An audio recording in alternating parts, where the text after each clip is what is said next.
علیکم ورحمۃ اللہ وبرکاتہ۔ امید ہے کہ آپ سب خیریت سے ہوں گے۔ آج انشاءاللہ اللہ کے کرم سے ہم 16ویں روزے کے وظائف شروع کریں گے۔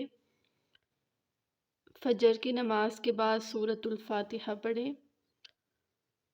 اور ظہر کی نماز کے بعد آیت الکرسی، جو مذکورہ وظائف میں آپ کو بتا چکی ہوں۔ کی نماز کے بعد یا حی یا قیوم، مغرب کی نماز کے بعد درود ابراہیمی، وہ درود جو ہم نماز میں پڑھتے ہیں۔ عشاء کی نماز کے بعد صلاۃ التسبیح 1 مرتبہ پڑھ لیں اور صلاۃ التسبیح کے بعد 7 سلام بھی پڑھ لیں۔